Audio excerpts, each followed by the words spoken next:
कभी नरम तो कभी गर्म अंदाज में बच्चों को अनुशासन और व्यवहारिकता का पाठ पढ़ाने वाले पापा ही नई पीढ़ी के सपनों को पंख फैलाने का आसमान देते हैं। इसी खुले आकाश में आज बेटियां बेहिचक उड़ान भर रही हैं। यह सिर्फ वर्तमान समय में ही नहीं, प्राचीन समय में भी होता था। हमारी आज की कहानी भी कुछ इसी संदर्भ में है। तो आइए कहानी का प्रारंभ करते हैं। नमस्कार। हमारी आज की कहानी सूर्यकांत त्रिपाठी निराला जी द्वारा रचित है, जिसका शीर्षक है लिली। पद्मा के चंद्रमुख पर षोडश कला की शुभ चंद्रिका अम्लान खिल रही है। एकांत कुंज की कली सी प्रणय के वासंती मलय स्पर्श से हिल उठती विकास के लिए व्याकुल हो रही है। पद्मा की प्रतिभा की प्रशंसा सुनकर उसके पिता ऑनरेरी मजिस्ट्रेट पंडित रामेश्वर जी शुक्ला उसके उज्जवल भविष्य पर अनेक प्रकार की कल्पनाएं किया करते हैं। योग्य वर के अभाव से उसका विवाह अब तक रोक रखा है। मैट्रिक परीक्षा में पद्मा का सूबे में पहला स्थान आया था। उसे वृत्ति भी मिली थी। पत्नी को योग्य वर न मिलने के कारण विवाह रुका हुआ है, शुक्ल जी समझा देते हैं। साल भर से कन्या को देखकर माता भविष्य शंका से कांप उठती है। पद्मा काशी विश्वविद्यालय के कला विभाग में दूसरे साल की छात्रा है। गर्मियों की छुट्टी है, इलाहाबाद घर आई हुई है।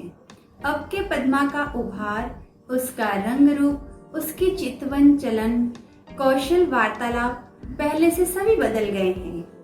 उसके हृदय में अपनी कल्पना से कोमल सौंदर्य की भावना, मस्तिष्क में लोकाचार से स्वतंत्र अपने उत्श्रृंखल आनुकूल्य के विचार पैदा हो गए हैं। उसे निसंकोच चलती फिरती, उठती बैठती, हंसती बोलती देखकर माता हृदय के बोल वाले तार से कुछ और ढीली तथा बेसुध पड़ गई है। एक दिन संध्या के डूबते सूर्य के सुनहले प्रकाश में निरभ्र नील आकाश के नीचे छत पर दो कुर्सियां डलवा माता और कन्या गंगा का रजत सौंदर्य एकटक देख रही थी। माता पद्मा की पढ़ाई, कॉलेज की छात्राओं की संख्या, बालिकाओं के हॉस्टल का प्रबंध आदि बातें पूछती है। पद्मा उत्तर देती है। हाथ में है हाल ही निकली स्टैंडर्ड मैगजीन की एक प्रति। तस्वीरें देखती जाती है। हवा का एक हल्का झोंका आया। खुले रेशमी बाल सिर से साड़ी को उड़ाकर गुदगुदाकर चला गया। सिर ढक लिया करो, तुम बेहया हो जाती हो, माता ने रुखाई से कहा। पद्मा ने सिर पर साड़ी की जरीदार किनारी चढ़ा ली। आंखें नीची कर किताब के पन्ने उलटने लगी। पद्मा, गंभीर होकर माता ने कहा। जी। चलते हुए उपन्यास की एक तस्वीर देखती हुई नम्रता से बोली। मन से अपराध की छाप मिट गई। माता की वात्सल्य सरिता में कुछ देर के लिए बाढ़ सी आ गई। उठते उच्छ्वास से बोली, कानपुर में एक नामी वकील महेश प्रसाद त्रिपाठी हैं।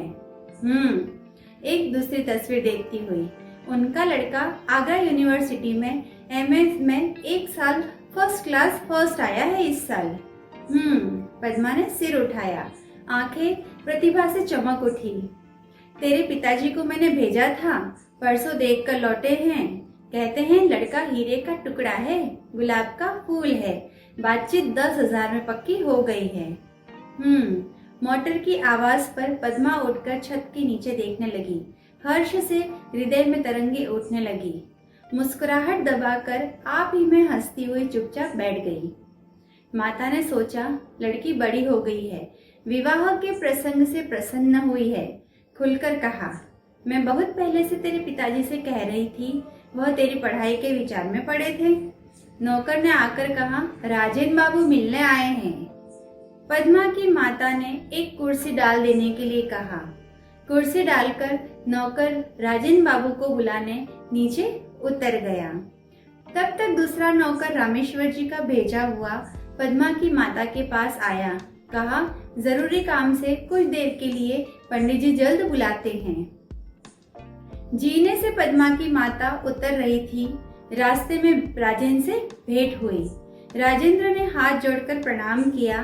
पद्मा की माता ने कंधे पर हाथ रखकर आशीर्वाद दिया और कहा, चलो पद्मा छत पर है, बैठो, मैं अभी आती हूँ। राजेंद्र जज का लड़का है, पद्मा से 3 साल बड़ा, पढ़ाई में भी। पद्मा अपराजिता बड़ी बड़ी आंखों की उत्सुकता से प्रतीक्षा में थी जब से छत से उसने देखा था। आइए राजेंद्र बाबू, कुशल तो हैं? पद्मा ने राजेंद्र का उठकर स्वागत किया। एक कुर्सी की तरफ बैठने के लिए हाथ से इंगित करते खड़ी हो गई। राजेंद्र बैठ गया, पद्मा भी बैठ गई। राजेंद्र, तुम उदास हो? तुम्हारा विवाह हो रहा है, राजेंद्र ने पूछा। पद्मा उठकर खड़ी हो गई, बढ़कर राजेंद्र का हाथ पकड़कर बोली, राजेंद्र, तुम्हें मुझ पर विश्वास नहीं? जो प्रतिज्ञा मैंने की है, हिमालय की तरह उस पर अटल रहूंगी। पद्मा अपनी कुर्सी पर बैठ गई, मैगजीन खोल उसी तरह पन्नों में नजर गड़ा दी, जीने से आहट मालूम हुई थी। माता निगरानी की निगाह से देखती हुई आ रही थी। प्रकृति स्तब्ध थी, मन में वैसी ही अन्वेषक चपलता। क्यों बेटा, तुम इस साल बीए हो गए? हंसकर पूछा। जी हाँ, सिर झुकाए राजेंद्र ने उत्तर दिया। तुम्हारा विवाह कब करेंगे तुम्हारे पिताजी? जी पता नहीं, तुम्हारा विचार क्या है? आप लोगों से आज्ञा लेकर विदा होने के लिए आया हूँ। विलायत भेज रहे हैं पिताजी, नम्रता से राजेंद्र ने कहा। क्या बैरिस्टर होने की इच्छा है? पद्मा की माता ने पूछा। जी हाँ। तुम साहब बनकर विलायत से आना और साथ एक मैम भी लाना, मैं उसकी शुद्धि कर लूंगी, पद्मा हंसकर बोली। नौकर ने एक तश्तरी पर 2 प्यालों में चाय दी, 2 रकाबियों पर कुछ बिस्कुट और केक। दूसरा एक मेज उठा लाया, राजेंद्र और पद्मा की कुर्सी के बीच रख दी। एक धुली तौलिया ऊपर से बिछा दी। सौसर पर प्याले तथा रकाबियों पर बिस्कुट और केक रखकर नौकर पानी लेने गया। दूसरा आज्ञा की प्रतीक्षा में खड़ा रहा। मैं निश्चय कर चुका हूँ, जबान भी दे चुका हूँ, अब के तुम्हारी शादी कर दूंगा, पंडित रामेश्वर ने कन्या से कहा। लेकिन मैंने भी निश्चय कर लिया है, डिग्री प्राप्त करने से पहले विवाह न करूंगी, सिर झुकाकर पद्मा ने जवाब दिया। मैं मजिस्ट्रेट हूँ बेटी, अब तक की अक्ल ही पहचान करता हूँ, शायद इससे ज्यादा सुनने की तुम्हें इच्छा न होगी, गर्व से रामेश्वर जी टहलने लगे। पद्मा के हृदय के खिले गुलाब के फूल कुल पंखुड़ियां हवा के एक पुरजोर झोंके से कांप उठी। मुक्ताओं से चमकती हुई 2 बूंदे पलकों के पत्रों से झड़ पड़ी, यही उसका उत्तर था। राजेंद्र जब आया, तुम्हारी माता को बुलाकर मैंने जीने पर नौकर भेज दिया था, एकांत में तुम्हारी बातें सुनने के लिए। अगर तुम हिमालय की तरह अटल हो, मैं भी वर्तमान की तरह सत्य और दृढ़। रामेश्वर ने कहा। तुम्हें इसलिए मैंने नहीं पढ़ाया कि तुम कुल कलंक बनो। आप यह सब क्या कह रही हैं पिताजी? चुप रहो, तुम्हें नहीं मालूम, तुम ब्राह्मण कुल की कन्या हो, वह क्षत्रिय घराने का लड़का है, ऐसे विवाह नहीं हो सकता। रामेश्वर जी की सांस तेज चलने लगी, आंखें भौहों से मिल गई।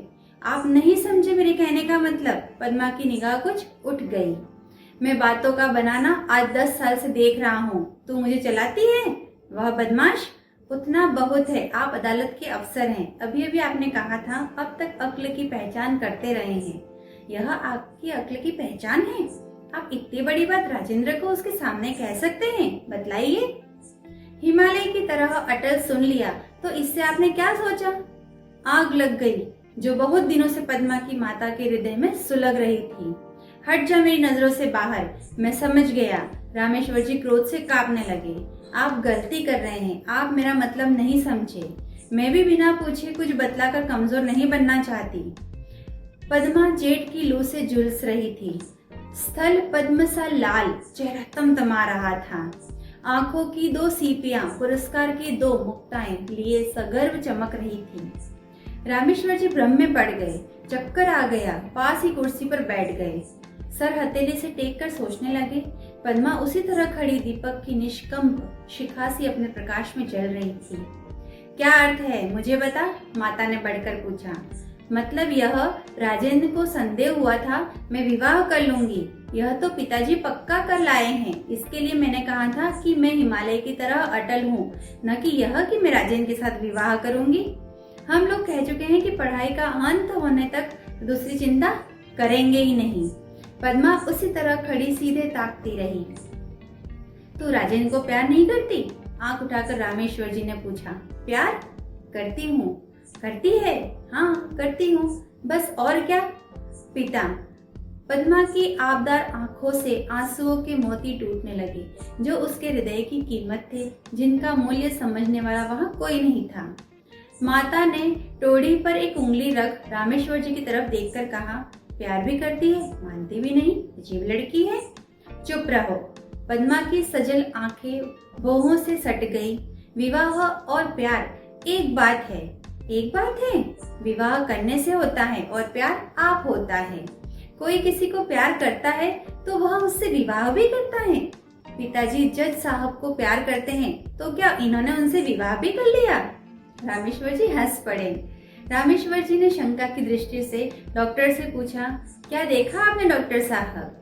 बुखार बड़े जोर का है, अभी तो कुछ कहा नहीं जा सकता। जिस्म की हालत अच्छी नहीं, पूछने से कोई जवाब भी नहीं देती। कल तक अच्छी थी, आज एकाएक इसने जोर का बुखार, क्या सबब है?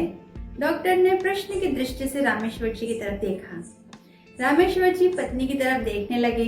डॉक्टर ने कहा, अच्छा मैं एक नुस्खा लिखे देता हूँ, इससे जिस्म की हालत अच्छी रहेगी। थोड़ी सी बर्फ मंगा लीजिएगा। आइस बैग तो क्यों होगा ही आपके पास। एक नौकर मेरे साथ भेज दीजिए, मैं दे दूंगा। इस वक्त 104 डिग्री बुखार है, बर्फ डालकर सिर पर रखिएगा, 100 तक आ जाएगा तब जरूरत नहीं है। डॉक्टर चले गए। रामेश्वर जी ने अपनी पत्नी से कहा, यह एक दूसरा फसाद खड़ा हुआ, न तो कुछ कहते बनता है न ही करते। मैं कौम की भलाई चाहता था, अब खुद ही नकटों का सिरताज हो रहा हूँ। हम लोगों में अभी तक यह बात न थी कि ब्राह्मण की लड़की किसी क्षत्रिय से विवाह होता है। हाँ, ऊंचे कुल की लड़कियां ब्राह्मणों के नीचे कुलों में गई हैं, लेकिन यह सब आखिर कौम ही में हुआ है, तो क्या किया जाए? स्फुरित आंखें पत्नी ने पूछा। जज साहब से ही इसकी बचत पूछूंगा, मेरी अक्ल अब और नहीं पहुंचती। अरे छीटा जी, छीटा चिलम रखकर दौड़ा। जज साहब से मेरा नाम लेकर जल्द बुलाया है, और भैया बाबू को भी बुला लाऊं? नहीं नहीं, रामेश्वर जी ने पत्नी ने डांट दिया। जज साहब पुत्र के साथ बैठे हुए वार्तालाप कर रहे थे। इंग्लैंड के मार्ग, रहन सहन, भोजन पान, अदब कायदे का बयान कर रहे थे। इसी बीच छीटा बंगले पर हाजिर हुआ और झुककर सलाम किया। जज साहब ने आंख उठाकर पूछा, कैसे आए छीटा राम? हुजूर को सरकार ने बुलाया है और कहा है बहुत जल्द आने के लिए कहना। क्यों? बीबी रानी बीमार है, डॉक्टर साहब आए थे और हुजूर, बाकी छीटा ने कह ही डाला था। और क्या हुजूर? छीटा ने हाथ जोड़ लिए, उसकी आंखें डबडबाई। जज साहब बीमारी कड़ी समझकर घबरा गए। ड्राइवर को बुलाया, छीटा चल दिया। ड्राइवर नहीं था। जज साहब ने राजेंद्र से कहा, जाओ मोटर लेकर आओ, चलो देखें क्या बात है। राजेंद्र को देखकर रामेश्वर जी सूख गए। टालने की कोई बात न सूझी। कहा, बेटा पद्मा को बुखार आ गया है, चलो देखो, तब तक मैं जज साहब से कुछ बातें करता हूँ। राजेंद्र उठकर गया।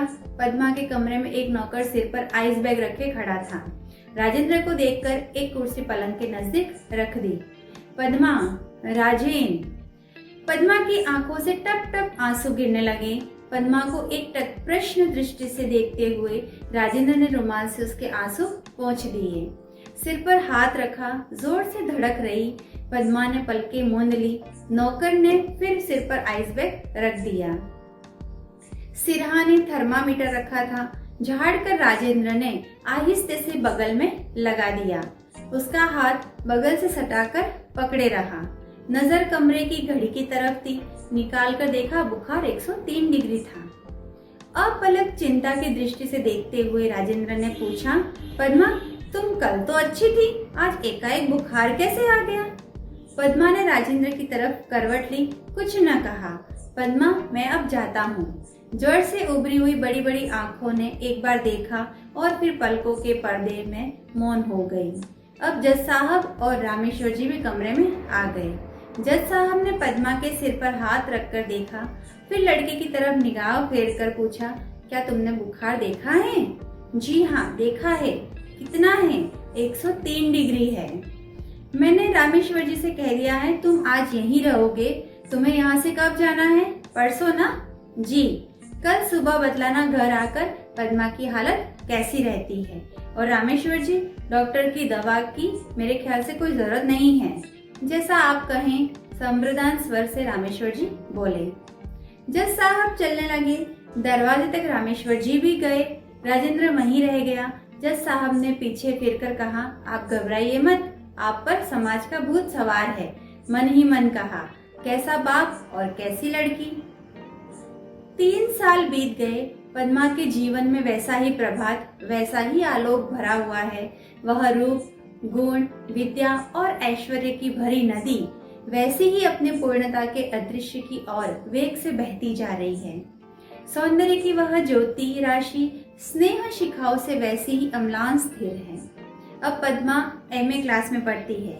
वह सभी कुछ है, पर वह रामेश्वर जी नहीं है। मृत्यु के कुछ समय पहले उन्होंने पद्मा को एक पत्र में लिखा था, मैंने तुम्हारी सारी इच्छाएं पूरी की हैं, पर अभी तक मेरी एक भी इच्छा तुमने पूरी नहीं की। शायद मेरा शरीर न रहे, तुम मेरी सिर्फ एक बात मानकर चलो, राजेंद्र या किसी अपर जाति के लड़के से विवाह न करना, बस।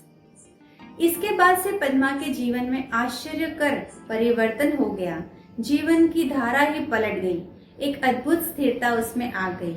जिस गति के विचार ने उसके पिता को इतना दुर्बल कर दिया था, उसी जाति की बालिकाओं को अपने ढंग से शिक्षित कर, अपने आदर्श पर लाकर पिता की दुर्बलता से प्रतिशोध लेने का उसने निश्चय कर लिया। राजेंद्र बैरिस्टर होकर विलायत से आ गया। पिता ने कहा, बेटा अब अपना काम देखो। राजेंद्र ने कहा, जरा और सोच लूं, देश की परिस्थिति ठीक नहीं है। पद्मा, राजेंद्र ने पद्मा को पकड़कर कहा। पद्मा हंस दी। तुम यहाँ कैसे राजिन? पूछा। बैरिस्टर में जी नहीं लगता पद्मा, बड़ा नीरस व्यवसाय है, बड़ा बेदर्द। मैंने देश की सेवा का व्रत ग्रहण कर लिया है। और तुम? मैं भी लड़कियां पढ़ाती हूँ। तुमने विवाह तो किया होगा? हाँ किया तो, हंसकर राजेंद्र ने कहा। पद्मा के हृदय पर जैसे बिजली टूट पड़ी, जैसे तुषार की प्रहत पद्मिनी क्षण भर में स्याह पड़ गई। होश में आ, अपने को संभाल। कृत्रिम हंसी रंग कर पूछा, किसके साथ किया? लिली के साथ। उसी तरह हंसकर राजेंद्र बोला, लिली के साथ? पद्मा स्वर में कांप गई। तुम्ही ने तो कहा था विलायत जाना और मैम लाना। पद्मा की आंखें भर आई। हंसकर राजेंद्र ने कहा, यही तुम अंग्रेजी की MA हो, लिली के मानी? अर्थात मतलब उसने अभी तक कोई शादी नहीं की थी। धन्यवाद। आज की कहानी यहीं समाप्त हो रही है।